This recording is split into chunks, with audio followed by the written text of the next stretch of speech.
Hi everyone, and welcome to the Say As It Is with Pete podcast series. I'm Pete, your host, and each week I will bring you some frank and honest conversations covering various topics from learning and development, apprenticeships, funding, HR, strengths, recruitment, ESG, well-being, ED&I, employability, and much, much more. So let's get this week's episode underway and say as it is. Hi everybody, and welcome to this week's episode of Say As It Is with Pete. And today, or on this week's episode, I'm going to talk about work-life balance. So while we're hitting the last week of February, I'm actually now off for a week on vacation from my day job. Finally, some downtime. But I have lots of things planned. So I've turned off completely from work. I'm not getting involved in work. Email response is on. Work phone is off. Happy days. And my week is going to be filled with some things. So it's end of month. So I don't get paid until the end of the month anyway. So the last working day, which is going to be Wednesday, I think. So I've got some cheap and easy things that I'm going to be doing over the next couple of days. And then a couple of things where I am spending some money to do something. But I have planned my holiday or my staycation. But I'm not here to talk about my holiday and my staycation. I'm here to talk about a work-life balance. Yes, we all talk about it. And is the work-life balance a buzzword? And it seems like it kind of is becoming a bit of a buzzword, which is a bit frustrating. And there's a lot of, work-life balance kind of washing, a bit like greenwashing and pink washing and things like that. You say you're going to do it, but you don't do it. So let's cut the ball, right? Let's get down to the nitty gritty. And this is the point of these podcasts. They're open, honest, frank conversations. Now I'm one to, or as I say, kettle calling the pot black or something. I can't remember what the saying is, but look, work-life balance is something that has been something of interest to me for a while. I've been looking at this, and on my last podcast, I spoke about ditching your mobile phones. Yes, get rid of your mobiles because they are the problem. And you're probably thinking, P, what are you on about? Ditching your mobile phone? My mobile phone is my life. That's the problem. That is the absolute problem. Now, I want to just go over something first. Now, I was brought up in the 80s.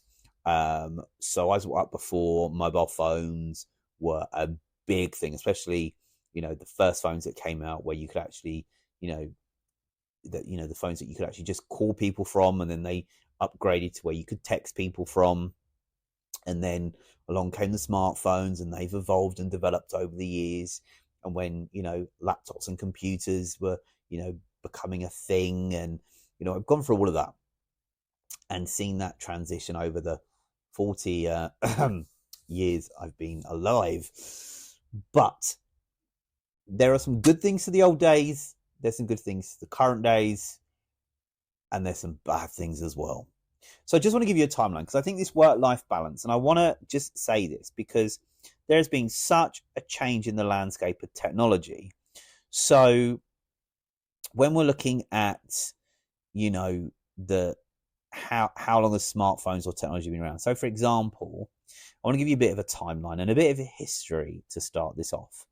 So in 1971, the first ever email was sent by Ray Tomlinson. In 1989, Tim Berners-Lee invented the World Wide Web. So you got to think, in 1971, the first email was sent. In 1989, the World Wide Web was created. In 1992, the introduction of the first smartphone, which was the IBM Simon personal communicator, was introduced. In 1994, the IBM Simon went on sale to the public. So 2 years after it was introduced, it then went on sale. In 2007, Apple released its first iPhone. 2007, okay? In the late 2000s to the early 2010s, smartphones began to dominate the market and significantly impact our daily life. So you got to think, the internet has not been around that long, so the World Wide Web has not been around that long, nor are smartphones. But look how quickly and rapidly they've had an impact on our day-to-day life, right? And this is the thing. Now, I'm going to be honest with this. To me, a work-life balance, I look and go, you've got to be kidding me, right? Work-life balance? Yeah, all right. If I'm not working, I come home. And if I'm not home, I'm working. There's been weekends where I go into the office because there's things I want to get done that I don't get done during the week because I've got so much going on. I just am focused, and that's my problem. And one of the things I have is that when I get an idea or something in my mind, I've got to do it and get it out of the way, or it bugs me. Now, that's just, I've always had that problem. And if I've got an idea or I want to write something down, I need a pen or a piece of paper, I need to write. Now, I am going to be honest, I love pen and paper. I really, really do. Pen and paper are the best. And I think we should all be still using pen and paper, whether it's making notes, and I'm going to contradict myself on this one, but if it's making notes, writing letters, planning things out. And I'm a very visual person, so I like to sometimes map out things as I think they're going to look. So a bit like a mind map or a spider diagram, as someone once said. But I like to visualize things, especially when I'm talking and writing things down, or I'm thinking about my podcasts, or I'm working on some, content for e-learning, or designing a course, and I'm, creating the content and the lesson plan and the session plans, and, a workshop. I'm kind of mapping things out, pen and paper. And shamefully, I will admit, I'm not plugging this device, but if you have ever seen something called a Remarkable is a ink pad. So it's an alternate version to pen and paper, but it's electronic. It is so thin, and I mean it is thin. And you can write on it, and you can do lots of things, but it's mainly just for writing and taking notes. And I've gone through so many notepads and stuff. What I thought over a year ago, back in October 2022, I brought one, and I haven't looked back. I continue to use it. Yes, I do admit I do default sometimes back to pen and paper, but having this e-pad or this e-notebook is great because it's got all my notebooks on there. I can do what I want with it. I can sketch, I can draw. The different ways that you can write and stuff is either a pen, calligraphy, there's a highlighter, there's black, blue, and red. It's a bit like a Kindle, but as a notepad. And it comes with an app. So on the app, on my phone, I can see my notebooks and I can share them and email them out. So for example, if I have written some notes about something, I can email that to myself, or I can email it to a colleague. So for example, I had a meeting the other day, and some of the notes I took from a previous meeting, I sent to the group and said, here's my notes from last time. And I wrote it in blue pen. So it was all blue with the highlights on there. It's kind of funky. So have a look at it. And I will be shameful and say, yes, it did cost me about 250 quid, but I've not looked back. Honestly, I haven't. And the same thing with a Kindle. I have a Kindle. But that's because I love to read, and carrying books on trains and stuff can be a bit of a clunky thing. But having a very small portable Kindle works well for me as well. So there is a reason for me having technology. But a good thing about the Remarkable is you can link your OneDrive or your Google Drive to it. It connects to the internet, and that's it. There's no web browsers. There are no, apps you can download. It's just to do documents and write. So when I'm in that creative space and I'm thinking, I need to think about designing something, then I'll sit down and draw it out and map it out. So it's great for me, and I think it's great for anybody really. So it's enough for me plug in the Remarkable. But that's the form of technology I use. But I think looking back at that timeline, you can see how things have developed and how short we've had some things in the world of technology. And as we move and grow, there are more things coming into it, like robotics, for example. So the company I work for, we have a lot of robotics that have been introduced, from robotic hoovers to robotic window cleaners to all sorts of robotics. But they're not to replace anybody's jobs. I think robotics, when they're around, they're there to support the individual in their job and give some people time back to focus on other things. And robots are never going to replace people. They probably will in years to come, but they won't. As far as I'm concerned, well, not in my lifetime anyway, I hope. But when we come to this work-life balance, in that timeline, you can see that there has been such a change. And the biggest change is those smartphones in 2007. And I remember when Apple first launched their iPhone and their iPod. I remember the iPods when they came out. They're big, chunky, clunky things. And then there's the iPod Nano, if you remember them. And then the iPods, which looked similar to the iPhones, where you could download some apps and stuff on them. And I don't think iPods exist anymore. And if they did, have to unfortunately say this, when I've been to the Natural History Museum, not Natural History Museum, sorry, the Science Museum, there's a section in there of technology, and I can spot some of the phones and gadgets that I used to use as a kid when growing up. And it's quite shocking that they're already in a museum. My God, there are a few phones in there. Some of the Nokias I used to have, from the flip down Nokia with an aerial that slides up that you can just make calls on, which is my Orange mobile phone then. It wasn't Orange, but it was for the Orange network.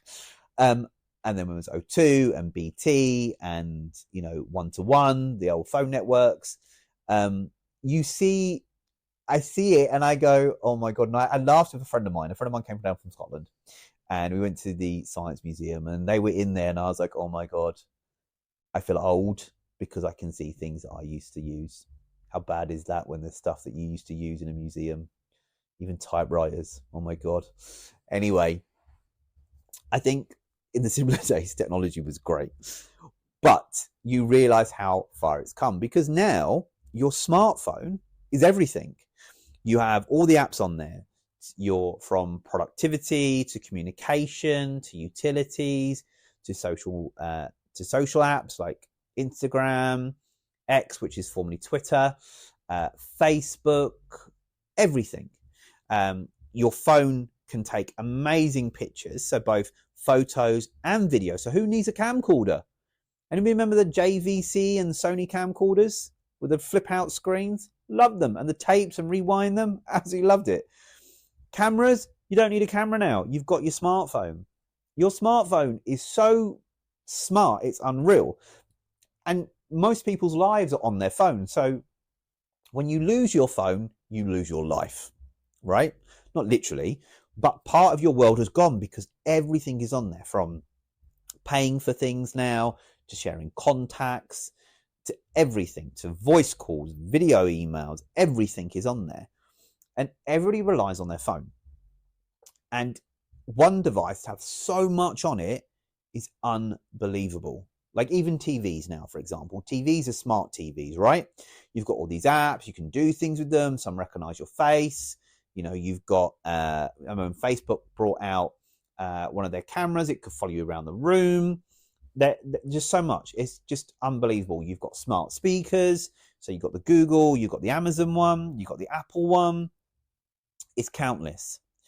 Absolutely countless in technology. And I think sometimes we get too mixed up in technology that it becomes part of our life.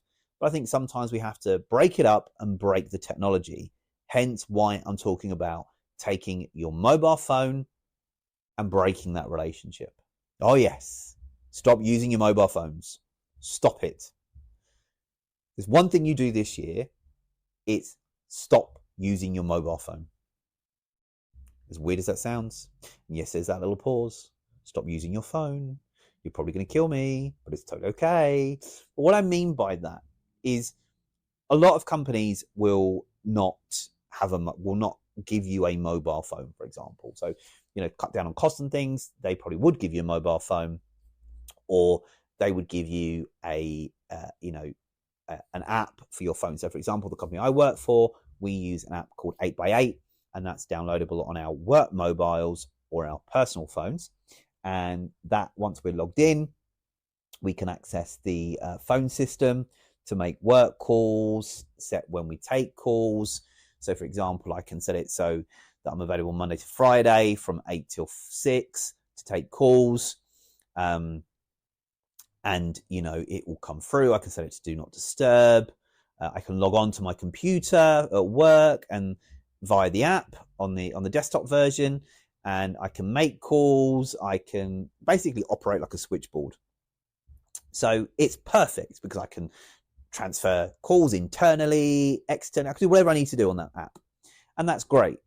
But also a pitfall that I have from having that app is I actually have my work email, or we all have work emails. And I think this is where I'm trying to get to. So if you have a company mobile phone, then you can download all your apps, your emails, everything on that phone. Then you have your personal phone. But if you don't have a work phone, but you have those apps that are downloadable and you can use on your personal phone, what we all tend to do by default, and don't say you don't, because I know you do, and you're sheepishly looking at your phone or thinking about it now, but most of those apps you would have on your phone. So what you've got on your work phone, you've duplicated to your personal phone. Okay? But also, not only have you put them on your personal phone, what you've also done is gone into your Outlook or your email and added in your work email. So now not only are you getting personal or not getting personal calls, but only are you not taking work calls via the work app, you're also getting the email notifications on your personal phone as well. And then what becomes the problem is then you've shared, because you don't want to use your work mobile, you've shared your personal number with people. So then people in the company start calling you your personal number. Ground rules. Split your mobile phone up from work to home. Okay? And I think this is also the fundamental part as well. Is on your mobile phone, do not load your work emails on there, because that's going to bug you. Because even when you go on holiday and you leave your work phone, and look, I will admit, hands up, I've done this. I've got my work mobile with my emails on, and I have my personal mobile with my work emails on. So the problem I have is that even if I turn my work phone off, I can still get notifications on my personal phone about some work emails that are coming in. If I'm logged on to the 8x8 app on my personal phone, I'm going to get those calls coming in on my personal phone. I'm not going to get a break unless people are calling out of hours. And if they're calling out of hours, they won't get me because I've set my time up. But during the day, I'm still going to get calls. And if I forget to log out the app on my phone while I'm on holiday, like this week, I'm still going to get calls to my phone. Now, I don't necessarily mind having that personal, that 8x8 example app on my personal phone, because sometimes my work phone is not the best as the mobile. So sometimes it's easy to have it on there, but sometimes I need to break it. So I think there's, in the last podcast, I spoke about habits, and I think we need to break some habits, create some new habits. And, I think most of all of our issue with a work-life balance is unfortunately our mobile phones and the use of technology. Stop it. Just don't put anything work-related, unless it's the employee portal that you've got to access your pay slips from, or you've got to book your holiday from, on your phone. Everything else, block it. Don't put it on your phone. Use your work mobile if you've got one. Okay. Now, I know, for example, in my team, one of my guys doesn't have a desk phone. He doesn't have a work mobile, but he has the 8x8 mobile. I made sure when we put it on his phone, we set the parameters for him, and that's it. And when he goes away on holiday, I make sure he puts his do not disturb on before he leaves. He isn't going to get disturbed. Okay. So there's things that we can do, and there's things that we can do for that to make sure it happens. But I also think that what we got to do is claim back our life, claim back the me time for you. Okay. And this goes in both sides, to be honest. So, we all go to work at certain times, right? We know what we do. So we get up, we go to work, we come home. What we've got to realize is that when we finish for the day, we're done. Work is done. Once you finish at 5:30, you walk out the door. That's your time. Yeah? You go to the gym, you go home, you cook, you spend time with family, friends, you do a home workout, you go and watch a movie. But be reasonable on a school night. Make sure you go to bed on time. But make that time productive for you. Claim back your evenings. Claim back your nights. Yeah? Listen, there are times where I finish work at 5:30 and some of the guys in the office might say, do you want to go for a drink? You know what? Sod it. Let's go for a drink. Go for a drink for a couple of hours, go home, go to bed, get up. I've had a nice, sociable, relaxing time. Yes, with my work colleagues, but yes, it's been fun because we don't always talk about work. We do talk about other things as well. And it's a weird group that I mix with, but we talk about all sorts of things. And I know they listen to these, so happy days. But I'm claiming back my time. And I think that's what we need to do, is claim back our personal time. So in the evenings, claim back your personal time. When you leave at 5 or 5:30 or whenever you finish work, make sure that you've closed your emails down, your work phone is off, unless you're on call, turn your work phone off. You don't have to look at that work phone again. Now, in the industry I work in, some of the guys that I work with, they're on their phones continuously. They're linked into social or WhatsApp groups within the business or within the hotel that they're in. So they're linked into a group with the GMs, the head house, or they are head housekeepers, but they're linking with GMs and reservations and operations. And there's all these messages coming through. There's pinging at 8 or 9 o'clock for lost property. What are you going to do at 9 o'clock for lost property? You're not in the building. The building's not burning down. It's not a priority. It can wait till tomorrow. Yeah, the guest can wait till tomorrow, for example. It can wait till you get back. But in some cases, people have got a WhatsApp group for their team, so they're getting messages to say, I'm not coming in today, whatever. So if you're getting up early, the best thing to do is make sure that you commute your groups. So you commute WhatsApp for a few hours. If there's a group that you're in and you're away on a holiday, for example, you go on holiday, you're linked into a WhatsApp group to do with work, or a group of friends, for example, where you've all got a big group of friends together and you're all in the same group. Sometimes just put it on mute. You can mute it for a day, a week, 8 hours, until further notice. You can mute the group, okay? Which means you'll still get the messages, you're just not going to get the notifications. And you can go back and look at it. It's not the end of the world. But I do think we need to claim back time. So in your evenings, when you finish work, turn your work phone off, claim back your evening. Weekends as well, claim back your weekends. Your weekends are your weekends. If you don't have to work, don't work. If you have to work your shift, go home, claim back your evening. Yeah? That's how it should be. If you do work from home, obviously you're going to have your work area. Separate your work area. Separate your work area from the rest of the place. If you've got another room, you can do it. Great. If not, and it's a separate table, at the end of the day, close everything down. Don't leave it all open and think, I'll just log off. No, close it all down. We all know from the pandemic, we all worked, before the pandemic, I should say, we all worked in the office. Then the pandemic came and work from home came. And work from home has kind of stayed in some places, and other places not. But if you are allowed to still work from home and you get more done, great. But don't fall into the trap of thinking, actually, I've got a couple of emails, I can do that later. Or I'll do that over the weekend.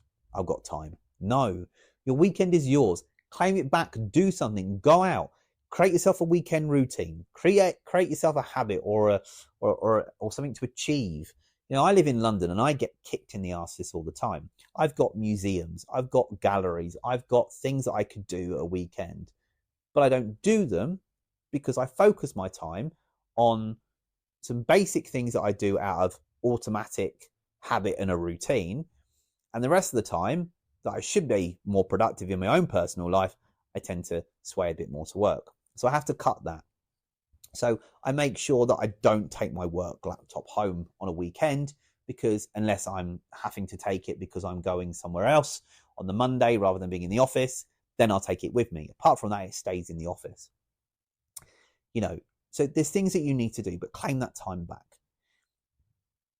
But I did mention your mobile phone, and I keep saying get rid of it. But even in your personal life, your smartphones are also designed what we call on a focus mode. And smartphones are developed and grown over the years. And you do have the do not disturb. And on their Apple phones, you have focus time. And you can create your own personal focus time. So I know on a Saturday and a Sunday from 10 till 2, I have a me time focus. And that means that between 10 and 2, my phone goes into me time, which means it puts every notification possibly on hold. Yeah. And I'm not going to see anything until I take it off my notification in the afternoon. But also what it does is it allows me, because it's so clever, I can actually allow certain people or certain messages to come through that I'm wanting to know about. So there's a couple of people that I will allow to come through and bypass that block, but then I can get those messages and respond if I want to. But also focus time is great on the phone, because what you can do is you can set it for focus time at work so that you are not being disturbed with continuous texts or messages or anything. You can set yourself focus time for school or college or whatever. But the main thing is you can use that focus time to do what you need to do. And it can be of great help as well as a hindrance. But also it's about reducing the amount of screen time. Yes, screen time. Having those focused sessions on your phone for a do not disturb, like a me time or work time or study time, is great because it's going to cause any distractions to stop. Okay, it means you're going to get no notifications unless you've requested a certain person can bypass, and you can get their messages, like if it's an urgent call from your mum, your dad, your nan, your granddad, your boyfriend, your lover, your mistress, your master, whatever. But what you can do is you can set it so you don't get disturbed, which is ideal. Stop trying to pick up your phone all the time. If you can set your phone so a lot of your notification goes into a morning summary or an evening summary, it's great because then you can catch up. Now, one thing I do love about the phone as well is you can do lots of things with the phone. So when you've got things about reminders and, to-do lists and stuff, you can use your phone. But if you've got a to-do list, or you want to you think about things you need to do around the house, instead of putting it into your phone like we automatically do, what we do is we go into certain apps like a to-do list or notes or tasks, and we put in all these kind of reminders of when we're going to do something, how we're going to do it. That's great.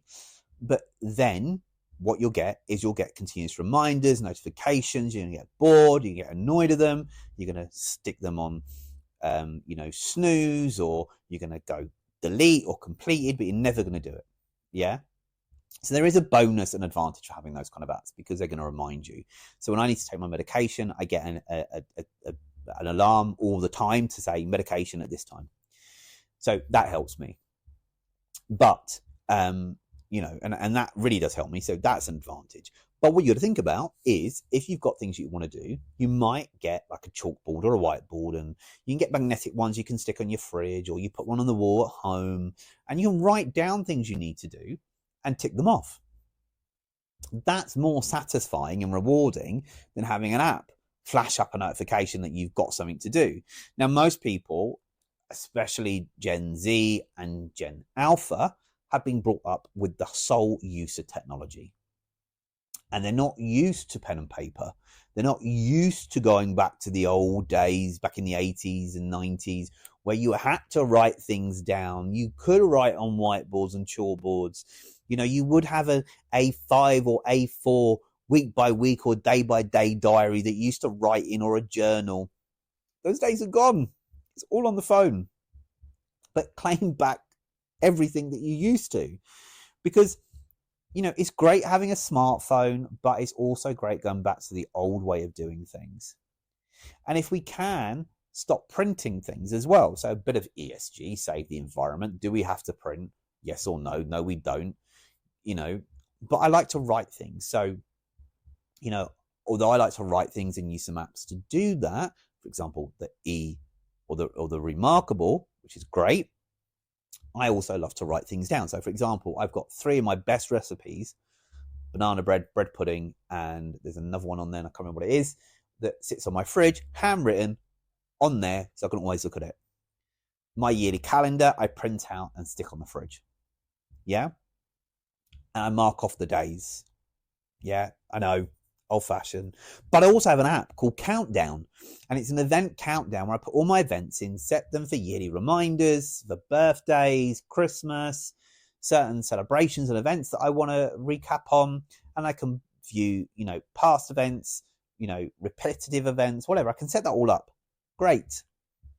But also, I can put them in a calendar. I could write it down somewhere. I think what I'm getting at here is we need to reduce how we use our phones. Stop using your phone for work. Do not put your work emails on your personal phone. Don't think that because you work for an organization, if you haven't got your work emails on your personal phone, that's sacrilege and you've done something majorly wrong and people are going to hate you and you're going to get fired over it. You're not. You've got work phones today. You've got work computers. The emails can be picked up the next day, and nobody should be emailing you out of hours, and nobody should be calling you out of hours unless it's a dire emergency or crisis. Everything can wait for the next day. Reclaim your evenings and reclaim your weekends. Yeah? Book things to do. If you've got things laying around the house, a temptation for work, get rid of it. Now, I love to read and things, and I do have a very creative mind. So, as I said, when I go out and about, especially when I go walk around the graveyard of a weekend and go for a coffee, my brain ticks. And I think, actually, I got some good ideas. I want to make some notes. So what I might do is I will open my phone and make those notes. Great, because my phone is there and that's what I can use for. Or if I'm out and about and I've got my Remarkable, I'll pull my Remarkable out of my bag and I make my notes. Great. Perfect. Just what I want to do. Same when I'm at work. If I've got some ideas buzzing, I get some pens and paper, I do what I need to do. But I think I've got it a little bit better over the years, and it takes time of that work-life balance. And then you start to realize how much of your personal life you're claiming back from not having your emails on your phone, not using your phone for work calls or receiving work calls, muting those WhatsApp groups for work that you are in with your personal mobile number because you mute them because you're on holiday or it's the weekend.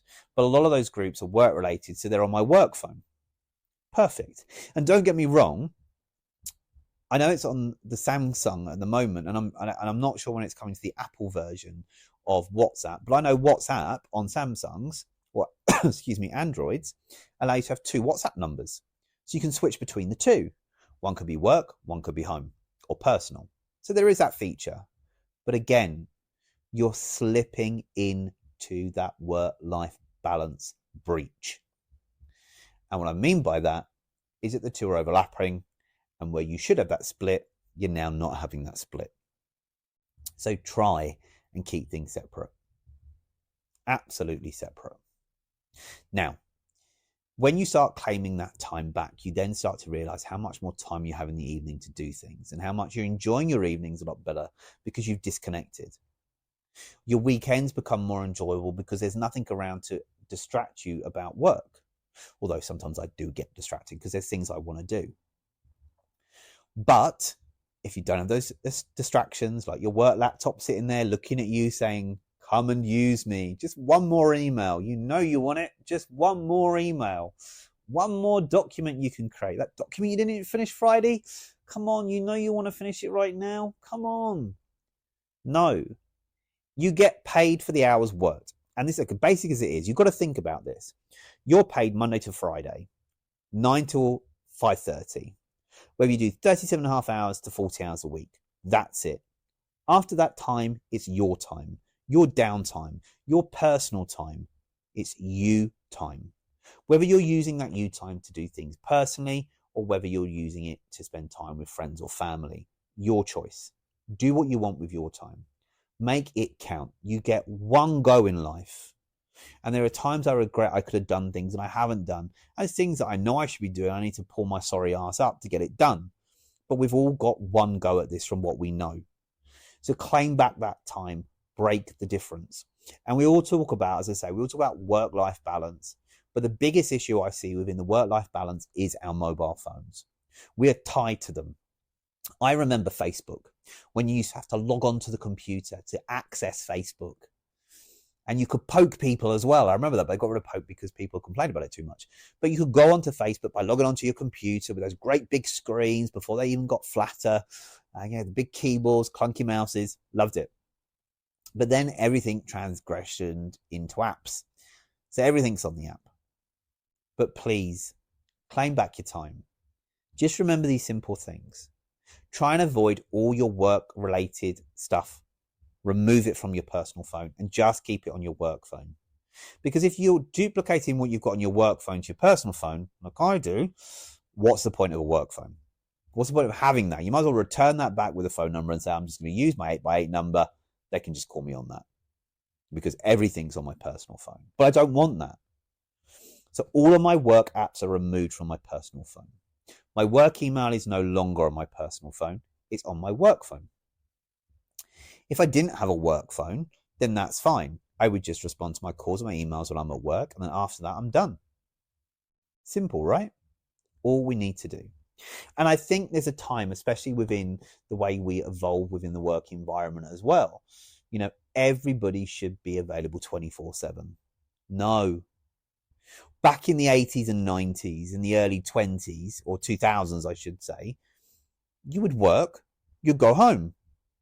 Your boss would only be calling you to ask you to come in early the next day or ask you to come in on a day off because they were short-staffed. There'd be nothing else. You wouldn't be asked to jump onto a Teams call at 8 in the evening to have a discussion about a certain problem or an issue. You wouldn't be text or emailed asking to log on to the computer because you need to draft a proposal to a client by tomorrow morning. You wasn't being asked to log on to complete a PowerPoint presentation or a design for a special poster that needs to go out by 9 a.m. tomorrow because somebody forgot to do it, but they can only rely on you to do it. No. You've got every right to say no. And especially in France, there is a rule that says you're not allowed to email after a certain time. So you're not allowed to email after 5 p.m. and that's it. You can't then re-email again until the working day at 9 a.m. If you email between those times or interrupted, it could be seen as a breach of employment rules or regulations. Obviously, case by case. Bring that in here. But I think that's the thing. We get too mixed up with work and we think about it too much, and we need to stop. Reclaim our lives, reclaim our time. And that's the main thing for 2024. For me, again, is claiming more of my time, but being more productive, spend more time with friends and family, not stress. If I need extra money, then I can do extra things on the sideline or get an extra job to get more money.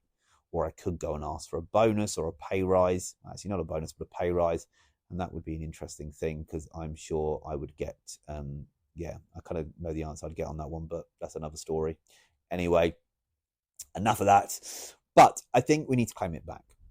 So claiming back my time is giving me more chance for me to do things like podcasts, create my own side business of creativemind.zone, but also create more social media content and some extra things that I love to do. It gives me more time to sit with my remarkable and think things out, make notes, design things, also to read. I love to read. And being dyslexic, you think, dyslexics can't read. Well, we can. I have mild dyslexia and I learned to develop my reading skills and abilities, and dyslexia can be improved to a degree. Spelling is not always great. My reading is fine, but sometimes I get mixed up with the words. So, for example, I didn't pick up the other day on an email, integrate or interrogate. So I got the word mixed up and I didn't spot it. Someone else did. And if they listen to this podcast, you know who you are. But I realized and was like, oh, God damn, is everything right? Luckily it was. I just didn't pay attention to the word properly or the spell checker. But I do love to read. And when I do read books, I get lost in my own world and imagination, and that gives me more time. And I could sit and read books for hours. And I've got loads of books on my bookshelf that are educational, that are for the jobs that for the world I come in learning and development, teaching, education. I've got loads of books with different topics and subjects and lessons and resources and materials. It's countless. And I keep looking at those bookshelves and thinking, oh my God, I've got too many books. But I love to read. Even books I've read before, I read again. But it's about claiming your time. So my top tips out of all this rambling and being honest about this is disconnect your work life from your phone. Disconnect yourself. If you're in groups for work for your personal phone because you have no choice, okay, great. But remember, in an evening, mute them. And you can mute them for 8 hours. Go into WhatsApp, click the 3 little dots, click on it, click mute, and then mark how long you want to mute it for. Mute it for 8 hours. And then when you get up in the morning, the messages will be there. Set some of your notifications on your phone down to being a summary in the morning or a summary in the evening. So it will show you the summary of the messages you would have received during your downtime when your phone's on Do Not Disturb, and also show you the summary of the messages that you would have got during the day. Helps as well. Use your phone for focus time. Set focus times for your own downtime, but also for work, school, college, wherever it may be. Study, whatever you need that downtime for. Again, once you set that downtime, you put it on that downtime mode or that focus mode. As soon as you take it off, you'll start getting all your messages and notifications back. Yeah? Also, as I say, when you work, do your, not necessarily your core hours, but work what you need to work. And once you step away from the office, don't stick yourself in office mode permanently. Just because you work Monday to Friday does not mean you have to be available from midnight on a Sunday, 12:01 on Monday morning, all the way through to 23:59 on a Friday night. No, you're not a machine. You're only available for work during the hours that you work. After that, it's your time. It's me time. Claim it back. Be more productive. Aim for some of those goals that you're looking for and achievements you're working towards. Do something around the house. Clean the bedroom. Do your washing. Work on that shelf that you've been meaning to put up. Plan your next holiday. Look at ways that you could be more cost effective at home. Whatever you want to do, you do it. If you want to learn a new skill or task, do it. You can watch YouTube videos. There's loads of things around. I watch a lot of YouTube videos when I'm at home because it helps me learn a lot of things because I love to learn. Hence why I'm in L&D. But there's loads of things I've learned from doing different things. And yes, some have been work-related learning, but actually it's also helped me in other ways, thinking of, while I'm working at, or while I'm doing the creative mind strength scope stuff, there's actually things that could actually support me in that. And actually, when I'm looking, thinking, actually, I didn't know that. Now I do. A little bit of bank of knowledge for me on the side. But also it might help me day to day when I'm trying to plan things or do things with friends or family and keep them all in line. But also limit your screen time, please. And what I also mean as well is your phone, although it's attached to you, make sure you put your phone on bed mode or nighttime mode. So you set your, especially on the iPhone, you can set your phone to a certain time where it winds down. Once it's wind down, it's on a do not disturb or in sleep mode, which means you can still get those important calls that you set from who you want them from or certain notifications you want during the night. But apart from that, you'll hear nothing on that phone until the sleep mode is off when you've turned off your alarm. So for example, 10 o'clock is my sleep mode. And at 4:30 when I wake up in the morning, it takes it off. I get all my notifications. Done. But you are in charge of your work-life balance. Nobody else. You're in control. Claim back. I'm empowering you. Yes, I'm empowering you, your individual you, to claim back what is rightfully yours. And that's your personal time and your work time. Leave everything you do at work. When you finish work and at weekends, it's your time. Remove those apps. Hide your laptop. Even if you've got your own work from home office, close your laptop, unplug it and stick it in a bag. Stick that bag in a cupboard. Out of sight, out of mind, right? And I do that with some food. If I buy some biscuits that I really want, I stick them in the cupboard, I forget about them. I forget they're there until I go to the cupboard and see them and go, oh my God, they're there. I've been craving a biscuit for weeks. Forgot I had them. Bonus, I'll eat them because now I found them. But hey ho. But it's that thing, out of sight, out of mind. So I know this is a pretty long podcast this week, and it is about kind of that work-life balance. And as I say, your phone is the problem.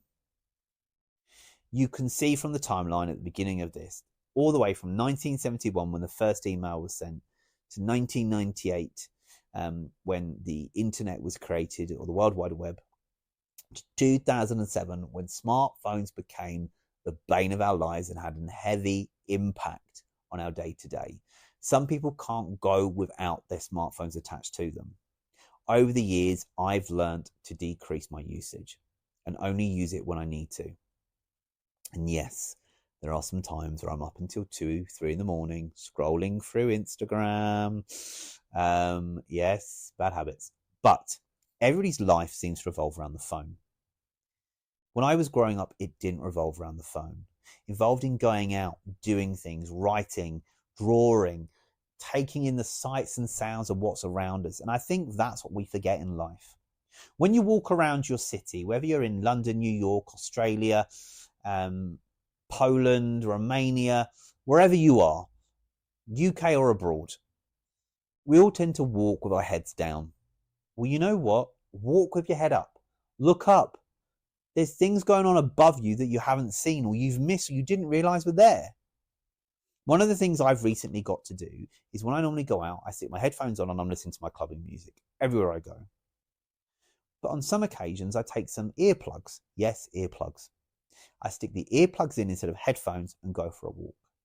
It reduces the amount of noise of the traffic and everything around me, but also it gets me to pay attention to more what's going on around. I'm looking a bit more, I'm seeing things a bit more because I'm less distracted by the amount of noise. And normally when I'm listening to my headphones, it's distracting me because they're noise cancellation headphones. So I can't hear anything on the outside, but I've got this head music on anyway. But just that change from headphones with music to earplugs has a different impact on me. And yes, I sometimes wear earplugs around the house just to have a focus. And I wear earplugs in the office as well, drown out some sounds to help me focus.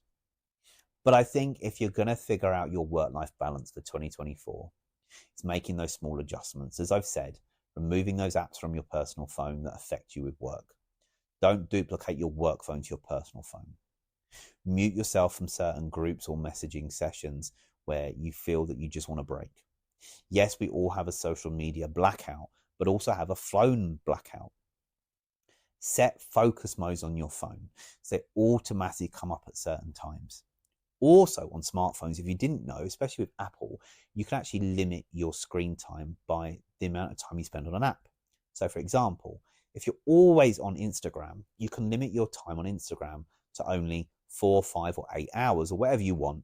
After it hits that time frame, if you've been on there, if you set the limit for 4 hours only to be on Instagram today, once your 4 hours is up, it locks you out. It'll ask you if you want to go back in and remove the lock, which you could, or you can ask for 5 more minutes. But in general, it will block you and say, you've done your 4 or 5 hours. That's enough for today. That might help you claw back some of the you time. Read, do things you used to do when you were growing up.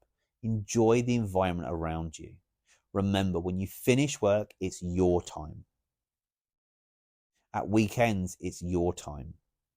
If you work from home, close that laptop, put it in a bag until tomorrow morning. Yeah? Don't think that because it's there that you might as well work until midnight to get certain things done. Go by the old golden rule. If it's not done now, it can wait till tomorrow. Unless it's a life or death situation and the building's burning down, you've got to get it done. But what you don't get done, you can pick up first thing in the morning and get it done. Adjust your time. Some things take longer to do. So for example, if I'm creating content for a learning course or I'm creating certain slides or presentations, for example, I did something recently for mental health and it was looking at mental health within our teams for certain managers through certain transitions of a hotel.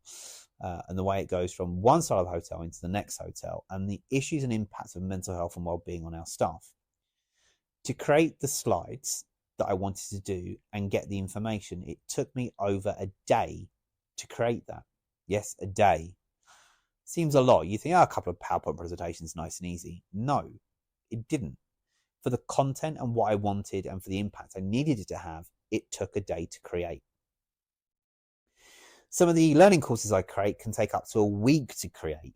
You may think, it's a simple subject, but actually, by the time I've got the content and I've got all the correct information, I've created the course, it's been uploaded, it's been branded correctly, I then send it out to review. It can take up to 2-3 days to get that part done. Once it goes out to review, it can take another two days to get all the amendments and adjustments done and then get it ready to launch. So things take time. And I'm not going to think, oh my God, I've got to get this e-learning course done and out within the next 48 hours and spend the next 48 hours working every possible hour God can give me, apart from sleeping, to get this done. No, I will work the time I need to work to get it done. And then once I'm finished for the day, I claim back me time. There's also a book that I would suggest reading as well called The Art of Not Giving a Fuck. Yes, I said the word. I apologize. But it is called The Art of Not Giving a Fuck. And in that book, it talks about that topic. It's not it's more about you have so many fucks to give, and how many fucks would you give? Sounds a bit crude, but it's kind of like the things that you care about to the things you don't care about. What you're going to give your time and attention to what you're not. There's also another book called Shifting the Monkey. And that's about taking things on that you should take on and not be passed on by other things. So, for example, people shove things on my desk that have got nothing to do with me. And like a muppet, I take it on, and that monkey then becomes my problem. I'm having to feed, water, take care and look after that monkey. And it grows, and then I give it back. Or I try and give it back, but I don't want it back. So it sits at the back with another 20,000 monkeys. Some are silverback gorillas back there where they haven't moved because I can't get rid of it again. Or sometimes they're sharing the monkey, and that means that more than one, or if you have to collaborate on something, you share the collaboration. You're all taking care of the monkey. You're watering it, feeding it, grooming it, looking after it. Sounds a bit weird, but it's a book to read. So The Art of Not Giving a Fuck and Shifting the Monkey are two books I would recommend reading. I will put the comments of where you can get them on Amazon, but have a read of them. Really good books, very short books, but really good books. And it really makes you think. So it's all about changing your mindset, as everything is. Mindset is the key thing here. So if you approach your work-life balance a little bit different in 2024 by some of the things that I've told you, and it's going to help you, great. I'd love to know down the line how it goes. But remember, don't duplicate your work phone to your personal phone. Remove all those unnecessary apps. Take your work email off your personal phone. Do it. That's why you have an email at work. You weren't meant to take your work emails home with you. Make sure that you claim your time back in the evening. Make sure you claim your weekends back. If you're in groups like WhatsApp or Telegram to do with work, make sure you mute the groups in the evenings for at least 8 hours. When you go on holiday, like I am at the moment, some of the groups I've muted for the week, just to give you peace of mind. And remember, when you get back to work, it's still going to be there. You'll have to organize your week or your first couple of days back to catch up on emails and things that have gone on in the business, or things that you need to catch up and do, or projects that you've been landed that you didn't know you've got, that you now know you've got. But work is still going to be there at the end of the day. And if you didn't know this, you can claim extra time back if you're on holiday and you get disturbed. So, for example, not lots of employers know this, and this is where I bring my bit of my HR knowledge in. There's something called claiming back for disrupted holiday. So if you're on holiday and you've been called by your boss or your company to jump on a project or do something during your working holiday, that now becomes work related. So if you've spent half a day or a full day focused on something for work while on holiday, interrupted your holiday, you can claim that back as uninterrupted holiday claim back. Okay, so if you've done a day or half a day, then technically you've worked. So I would put a request in for unclaimed holiday. Keep a record of it, keep a track of it, or it's on your phone, or you've written it down somewhere, but keep a track of that, because you're entitled to claim that back because you were interrupted during your holiday to do work time. So you can claim the interruption back as time owed. A bit like a loo day. If you work on a bank holiday or you've worked extra hours but you don't get paid for them, you can claim them back as loo days or loo hours. You can do very similar to this as well, because you're claiming back the time that's been interrupted or taken away from you to work on work projects while you've been on holiday. So use it. That's one of my top tips for this year. Okay. But also, for example, holidays, cheekily as it is, I know this is about claiming time back and technology, having that work-life balance, but I have that work-life balance. Plan your holiday out for this year, people. I'm one that don't do it. I don't. But this year I've planned my holiday out. I'm being kind of cheeky because if you plan your holidays during the bank holidays, it's better. So if there's a bank holiday Monday, take the 4 days off after that. Next bank holiday, next 4 days. You spread your 20 days out, as well as having the 8 bank holidays. So it looks like you've got longer off and it gives you more time to relax. Yeah. Always remember, even if you don't do it that way, but you want to plan your holiday, you've got an idea of where you want, of when you want to kind of go, book it in now. So it's pre-planned. Dates can always change, right? But book it in, pre-plan it, happy days, because that way you're taking back your time and you're being more focused because you think, well, actually, I'm going on a holiday in a couple of weeks. So you know what? I'm going to plan something. So for my holiday this week, I've already planned things because I already knew I was taking that week. So I've already planned things I want to do that week based on when I'm getting paid, how much money I'm going to have, what I'm not going to have, things I want to do. So I've kind of planned that staycation out. And then I'm off again at the end of February. So again, what I haven't managed to get done this week, I'll probably do that week, but I've also planned already things I want to do in that week. So it becomes a lot easier. Yeah. Plus also, I know I've got extra time to do things and I can plan things with friends and things. I'll just have some more me time. But enough of my rambling. I hope this episode has given you some ideas about how to claim work-life balance and makes you realize that actually technology has a big impact on our work-life balance, because having these smartphones, especially where they've come in and had a bigger impact on our lives since 2007, they're probably the bane of our lives, because these, as I say, have cameras. They can do voice recordings. You can watch TV and stream from them. You can send emails, make calls, send videos, film videos. You can do so much with your phone nowadays. Why would you want anything else? Why would you want a TV? Why would you want a laptop or a computer? Because everything is on your phone, right? Because desktop versions of Word, Excel, PowerPoint are all on your phone in apps. So, hey, that's why when you've got a work phone and all the apps are downloaded on your work phone, you can do everything remotely on your work phone because it's easier and accessible. So if you're not in the office, you've still got access to emails, Word, Excel, PowerPoint, whatever. Very limited views, very limited capabilities, but it's improving, but you've still got access to it. So who needs most of this technology, right? So, plus also, sometimes using your mobile phone to watch TV actually works out more cost effective than watching a normal TV, unless it's with a certain rating, and sometimes TVs use quite a bit more energy than you expect, trust me. But anyway, be more organized this year with your work-life balance. Claim back your life is the only way. By making those adjustments I've suggested or recommended, you might see an improvement in your work-life balance. And I would love to find out from people if it actually works. But remember, we only get to go round once as far as we know. So let's go round once, but let's go round with whatever we've got left in our life, knowing that we've opened ourselves up to more opportunities. We've given ourselves more time back. And that's what it's about, getting your time It's not about giving more time.